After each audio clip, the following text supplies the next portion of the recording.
Hey guys, and welcome back to the randomized K-On! Pokemon Team series. Now we move to Little Miss Tenchi. Azusa's first Pokemon will be Absol. That's a strong start. While Absol is usually regarded as a glass cannon, it should never be taken lightly. Its physical attack is ridiculous, so getting hit by it will really hurt. For level up moves, it gets some strong attacks, plus it gets Psycho Cuts to counter fighting types. For TMs, it's really darn good. There's some nice coverage here, so a fantastic start to this team. While it might not take hits too well, it will certainly cause a crap ton of damage. Azusa's second Pokemon will be Mothim. That's not great. While Mothim is one of the stronger Honey Tree Pokemon, it's still pretty lackluster. Its defenses are pathetic, but its attacking stats are reasonable. For level up moves, it has some okay coverage and pretty strong attacks. For TMs, it's acceptable I guess. So a bit of drop in quality if I'm honest. It might be better than the bug types in earlier generations, but it's still far from a powerhouse. Azusa's third Pokemon will be Magmorter. Now we're talking. Magmar was already a strong Pokemon in its own right, but after getting its evolution into Magmorter, it got even better. Its special attack is ridiculous, and its physical attack and special defense aren't bad either. For level up moves, lots of good stab attacks, plus Thunder Punch for water types if you're able to get it. For TMs, there's a bit of coverage here, so an extremely good addition. We saw how strong Paul's Magmorter was, so it's no secret just how powerful it is.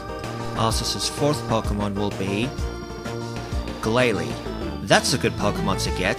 Having an ice type like Glaily would be an incredible help for Cynthia's Garchomp. I'm kinda surprised it's one of those Pokemon with completely even stats, the only others coming to mind being Castform, Hell yeah! and Mythicals. I'll admit 80 isn't the most impressive number ever, but it's still usable. For level up moves, it gets some really strong attacks, although with only 80 base attack and special attack, they might not hit hard. For TMs, there's very little to talk about, although the water and ground moves for countering fire and rock types are gladly welcome. So while Glaily is part of what is considered the worst type, it's still a good team member to have and would absolutely help you out. Azusa's fifth Pokemon will be Electivire. Fancy that, Azusa gets two of Paul's Pokemon, and Electivire is largely equal to Magmorter from what I can tell. Electabuzz was already a strong Pokemon, then it got its evolution and got even better. It's not the bulkiest Pokemon ever, but it hits stupid hard and pretty fast.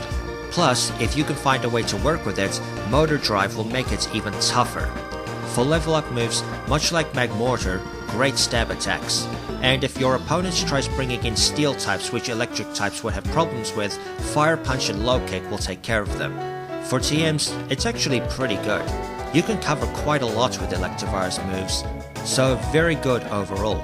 Again, Paul's was super strong, and even Volkner's was a challenge.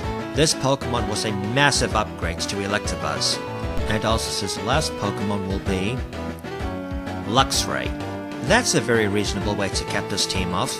Luxray unfortunately does not have a great track record, mostly due to its poor move options, but you'd be an idiot to misjudge it. It hits ridiculously hard, more so on the physical side, but its special attack is still nothing to sneeze at. For level up moves, some strong attacks, but as pointed out by MJTV a few times, Luxray lacks a really good physical electric move. Not to say Spark and Thunderfang are bad, but 65 power is not that threatening. For TMs, it's stupidly narrow, so it's not the most amazing way to end things, but it's still a usable Pokemon and one I quite like. And that's it for Azusa's Gen 14. It's very impressive from my observation. I see Azusa doing pretty well with this lot. As always, please rate, comment and subscribe. Don't forget to follow me on Twitter. Feel free to come join me on Discord. Consider backing me on Patreon. And remember to stay chilled.